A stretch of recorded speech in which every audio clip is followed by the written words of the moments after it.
Changing minds one thought at a time.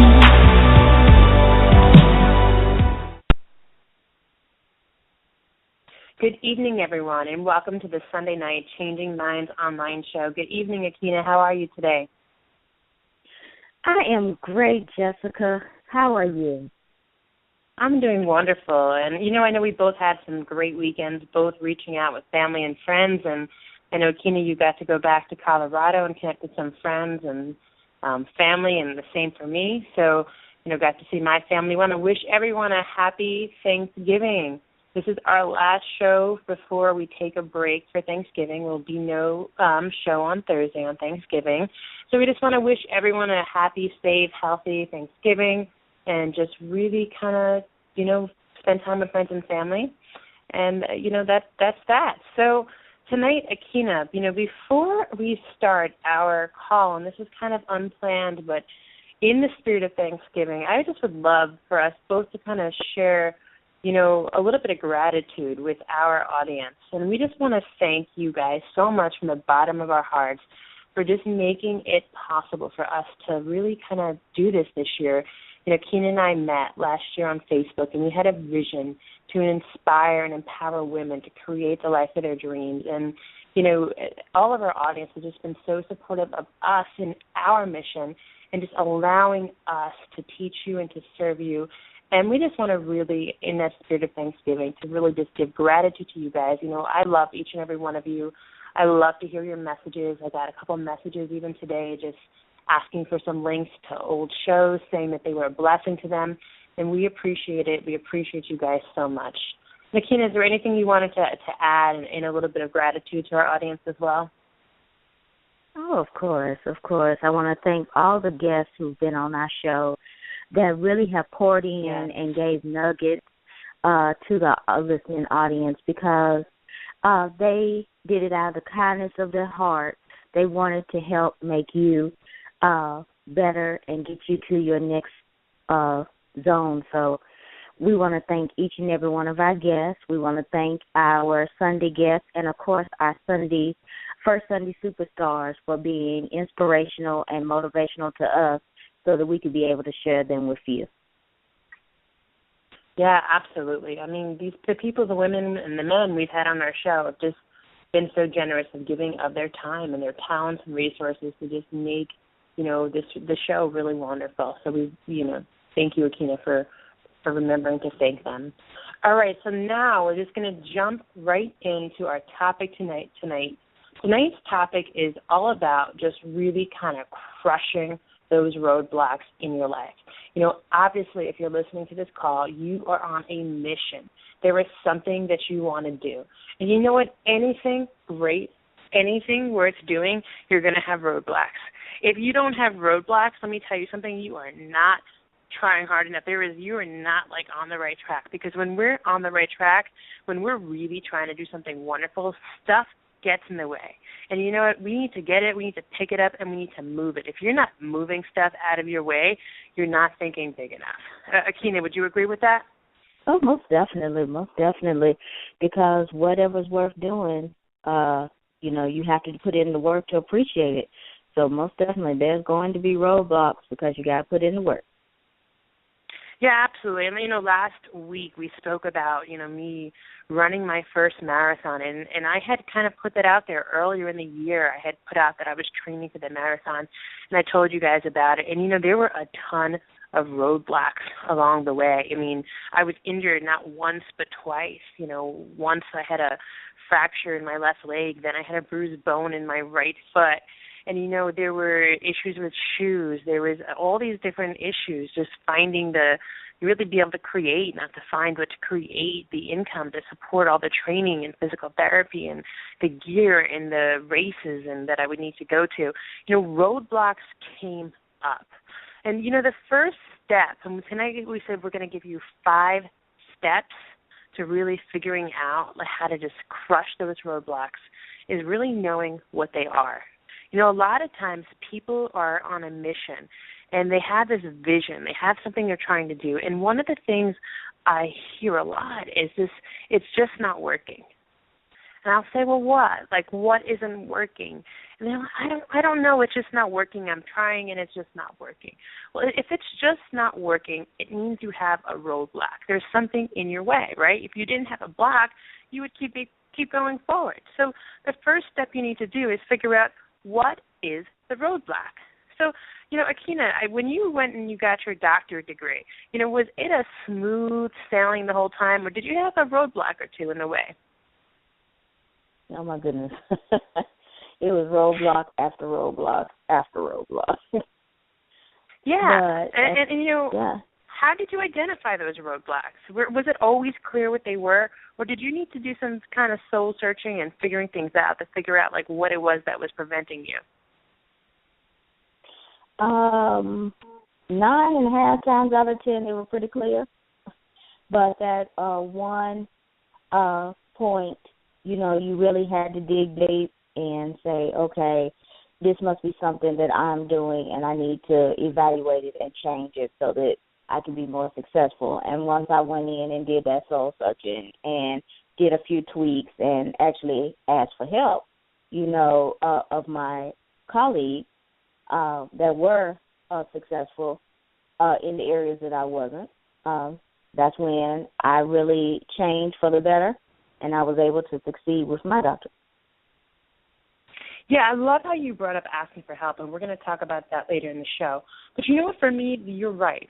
Most of the roadblocks are pretty apparent. For me, right, when I was running my marathon, it was pretty apparent that an injury to my leg was going to be a roadblock, right? That was a roadblock that you could easily see. But there are sometimes things that get in our way that we may not be aware of right away. So that could be something like a mindset. It could be something like, you need to figure out your nutrition. Maybe your nutrition is not right. It's not supporting you. You're not thinking clearly. You don't have the energy. For me, that's something you really want to look into. Like, look into your nutrition. I'm a nutrition coach. Reach out to me. I can help you with that. But you need to really make sure that, there's nothing stopping you, that you're presenting yourself, your being, and you're showing up in the world the best way that you can. Because if you're not being the best way you could be really creating roadblocks that just don't need to be there. It has a lot to do with mindset. Wake up early in the morning, do your meditations, do your prayers. It changes things. It changes the way that you can go about your day. And when these little problems come up, they may not even need to be roadblocks.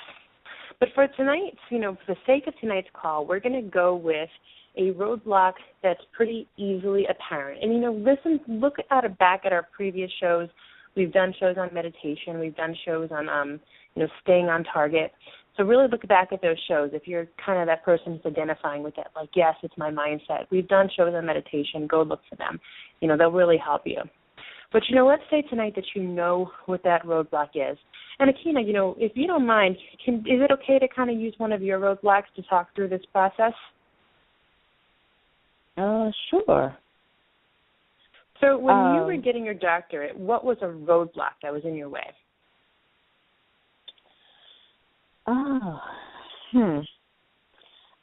Publishing. Publishing was a roadblock. Yes. Okay. So now that Akina has the first step. Mm-hmm. I'm sorry, go ahead, Akina. No, I was just saying that we had to,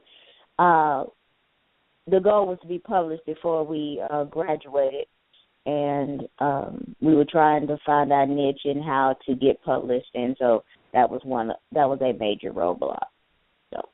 Yeah, that's a huge thing where getting published is really challenging. So that could be a roadblock for a lot of people. Now, that doesn't necessarily have to be a roadblock, and you know that now because it's no longer a roadblock for you. You've not only been published once, but you've been published multiple times.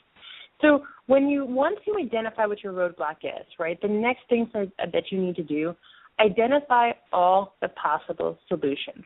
Now, I want you to listen to what I said. Identify the solutions. We're not going to write down all the things that don't work, that aren't going to work. We're not going to focus on the problem. We're going to focus on the solution. You're going to focus on what it is you want. So Akina wants to get published. That's the solution. So then what Akina is going to figure out, and Akina, tell us, how you did this process. how did you focus on the solution? Were there lists that you came up with, different ways to get published, different journals to be published in? How did you go about focusing on the solutions and identifying what all your options for a solution are? Well, first, I decided what area I wanted to publish in, and then that took me to finding a list of journals that would fall into that category. Then I went through the criteria of what they wanted for each journal, and then I was able to write an article that was catered to those things, and then I sent it off for submission. Very good. So I heard when you said articles, right? You didn't say article. You didn't write one article. You wrote multiple articles, right? Agreed. Multiple. So why is it important to you that you have multiple options for finding a solution? Like, why have more than one? Because basically, first off, usually the first time, especially when you're publishing, you usually don't get accepted on the first try. Then you have to find out who likes your niche of writing, who fits into your core values, who will really help benefit your writing out there in the community, and who will you best benefit the publication as well. So who overall will enhance your article the most, and who will also fit, will you fit their needs as well. So. Yeah, absolutely. Now, like you said, sometimes your first try, your first solution isn't always going to be successful. Well, that's okay, because there's multiple ways. And you need to have, I don't want to say a backup plan, because, we don't want to plan to fail. We want to always plan to succeed. But you need to be flexible. You need to have the ability to move to another strategy if strategy isn't working.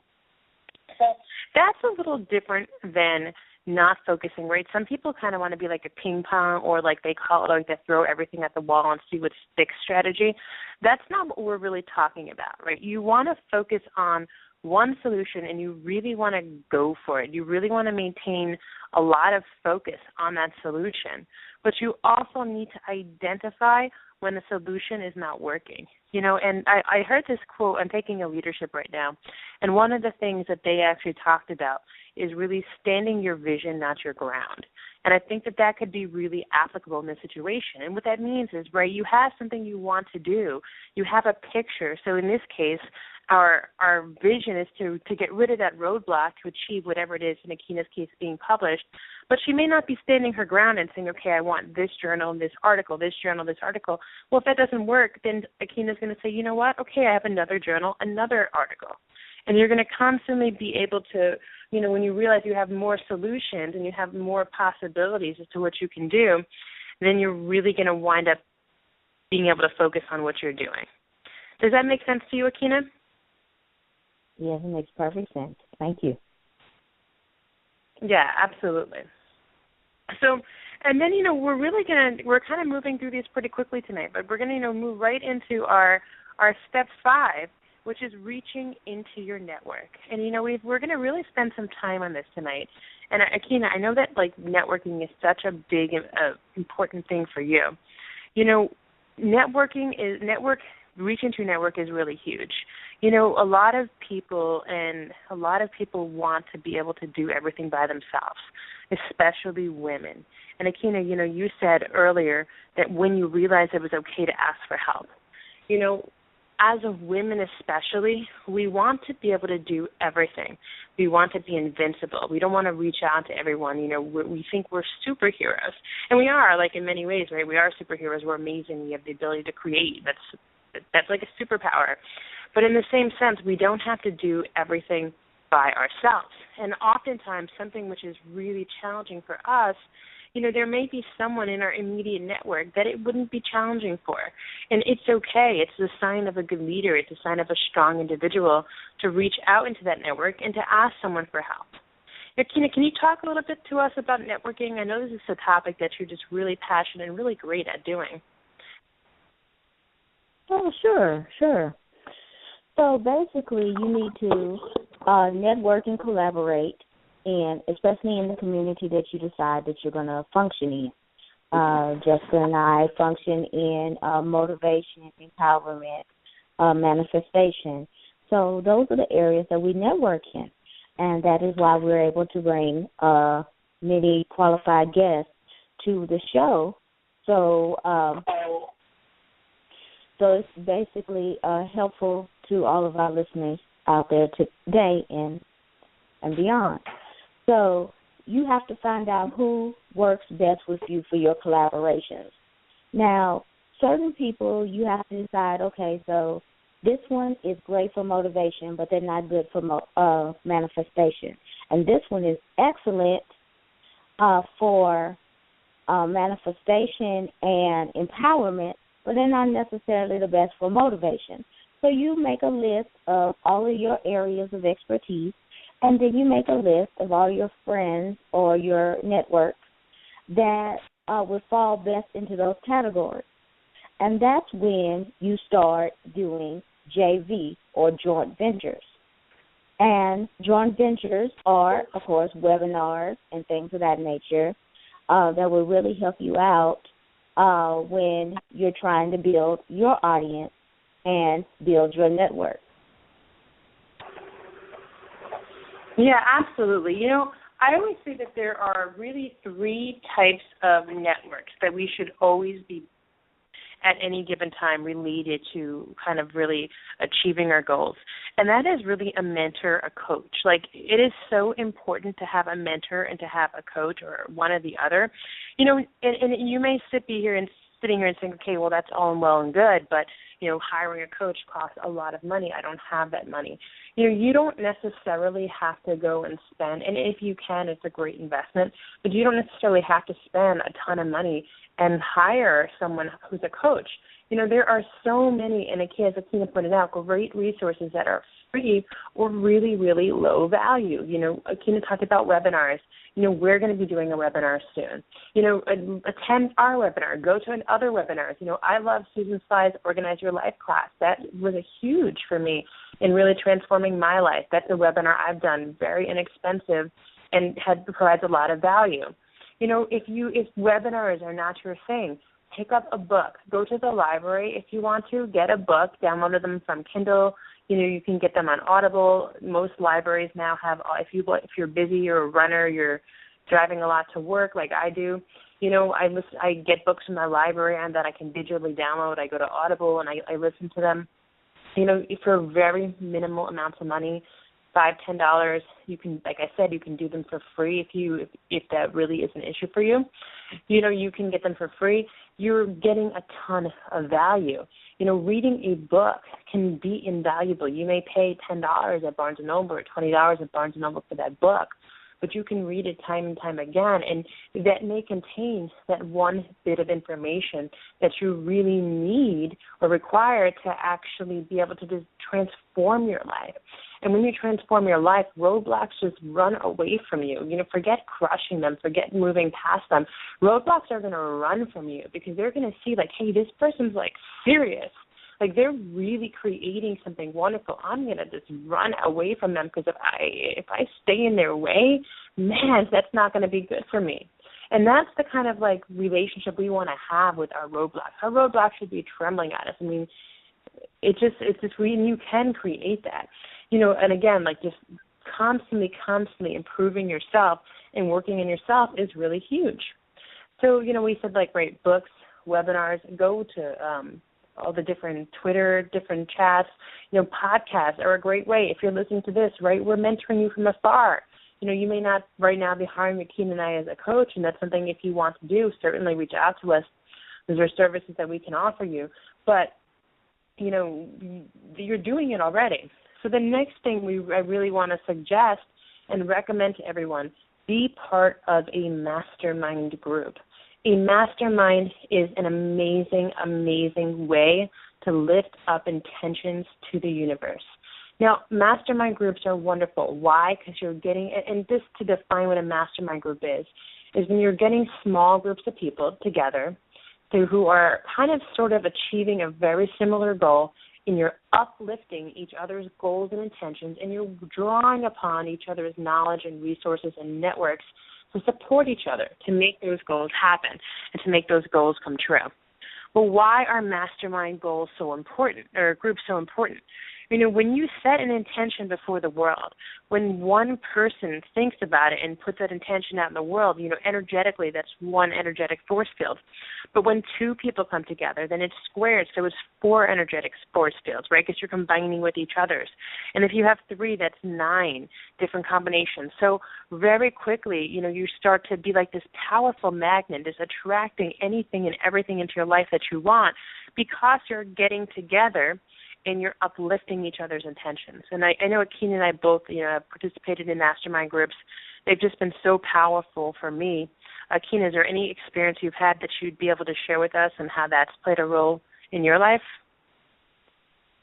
Oh, yes, definitely. There's plenty of mastermind groups that I have joined and been able to not only network with wonderful, like-minded people, but also gotten information and mindsets that were different than mine that when I implemented worked better than any thought that I had. So I definitely am an advocate for mastermind groups. I found many of my best collaborations through mastermind groups as well. Yeah, absolutely. And just a little bit of tip, a little advice, if you're starting a mastermind group from scratch, maybe it's like the time you're doing a mastermind group, you know, you want to pick people carefully. And remember, and the whole point of a mastermind group is, right, you're combining these energetic force fields to uplift an intention. You want to try to pick people in your group or find a group where people are, at least some of the people in the group are already doing what you want to do, or at least are on the same level as you. You know, I've actually been part of mastermind groups where people are looking to some other people in the group for coaching. That's not really what it is, right? I love being a leader, and I love to coach people, and there's a way to, you know, be part of it. And there's always ways that I'm like, as a leader, I'm in different groups of people, and, you know, maybe it's in church or in the community where I'm supporting other people. But that's not what you do in a mastermind group. In a mastermind group, you know, there should be not a lot of coaching per se, but really just uplifting and focusing on empowerment. So a lot of times, like, I like to call mastermind groups empowerment groups. You know, I have a mastermind group in my house that, and I actually sent out, you know, written invitations, and the women in this group were very much hand-selected to be people who I knew were on a mission, and we're all going to lift each other up, but they're kind of already there. And that's what I'm really thinking about for a mastermind group. You know, the third type of kind of network that you want to do is your friends and family. You know, and when I say, you know, people in the mastermind group, they want to be on the same level as you, you know, that energetically, as far as, like, you know, law of attraction is concerned, you want to be together. Your friends and family, if someone's not on the same level, you may perceive to be not on the same level as you, that does not mean they're not valuable. Like, every person in this world is valuable. Every person in this world was made in the image of God and has something wonderful to contribute. And it doesn't matter who you are. It doesn't matter what level of education you have, how much money you have, what level of resources you have. You are enough in and of yourself to do something really, really great. You know, I truly believe that. If you're listening to this call, I believe that you are wonderful. You are powerful. There's something wonderful and amazing, and you were put here on this world to be a blessing, to be in contribution. You have something great you can give this world, and I believe that. And when we look at our immediate network, you know, a lot of times, you know, especially with your friends and family, you know stuff about them, right? We all know stuff about our friends and family, and it's easy to be judgmental. But let me tell you, there's people right in your network that know something that you didn't think of asking that would make something a lot easier for you. There's roadblocks in your life that you may be able to just crush if you just ask the right person the right question. You know, Akina, maybe there, and maybe not, but maybe there was someone in your network that was connected to a publishing company. Maybe it was like a friend of a friend of a friend knew someone that they can put you in touch with, right? So never, ever devalue or undervalue the weight and of what your network of friends and family have, because It's so important. It's so important. Good leaders, they say they're well-connected, but it's not even that they're well-connected. Good leaders use their network in a way that supports them and they're supporting others. So don't just go walk around to your friends and family saying, I need, right? You need to be in contribution. And right away, your friends and family are going to be running for you. You need to be supportive of everyone in your network. Don't just take, make sure you're giving too. But when we're generously contributing to others, we find that our needs are met as well. And I always say the best way, if you have a roadblock, if you have something in your life that's not working, there's something you want to change in your life, start helping others to change their lives. Start helping others to get rid of their roadblocks, and you're going to find that really soon yours just kind of disappears. Wow, that's powerful, Jessica. That's powerful. I agree when you were right. When I was having the publishing problem, just so happened that another gentleman that was in a cohort 2 down from mine was already publishing. So I went to him and I asked him what he was doing. And he says, I'm publishing an article. I said, well, I want to publish an article. He said, okay, this is what you do. Bam, bam, bam. So I went back to my computer and did the exact same things he did.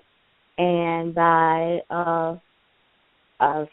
and submitted the article. And within 6 months, I found out that my article was going to be published, and I was able to be published before I graduated. So, yeah. Yeah, that's awesome. That's awesome. And I love to hear stories like that. Thank you, Kina, for sharing. But it really is like there is somebody who has what you require to get rid of your roadblock. So think about it and value your people. Don't use your people, but value your people, because people, they want to help you. They really do. They want to see you successful. I mean, for the most part, right? But when you value your people feel worthy. They get something out of it. So don't be afraid to just reach down and ask for help.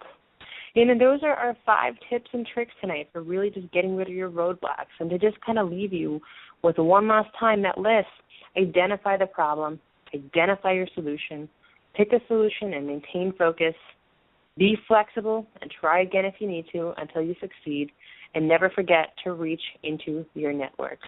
Is there anything you want to add, Akina, before we close the call tonight? Well, if anyone was touched by the tips that Jessica had to share today, you can find the show, of course, on Change Your Minds Online or on Stitcher, TuneIn, Podomatic, iTunes, and, of course, on our YouTube channel. So please go out, subscribe, and follow us on those channels. Thank you so much. Thank you. Yeah, and if anyone is interested, I just made a new vision board. I made it this weekend for part of a leadership class I'm doing. We're going to post that on our YouTube as well. We've done calls on vision boards. We've talked about them in a lot of different calls, and I just wanted to kind of be a little bit personal tonight and just offer to you a little bit about what I'm doing. So check that out, too. You can see that later on tonight. It should be up shortly after the call's over. All right, everyone. Once again, happy Thanksgiving. Have a great holiday. Be safe. Spend time with your family. Don't forget to just tell everyone who you're thankful, that you're thankful for them. I mean, it goes such a long way. Gratitude is so important, and we're going to do a show on that soon. But God bless everyone. Have a great night and a safe holiday. Take care. Happy Thanksgiving, everyone.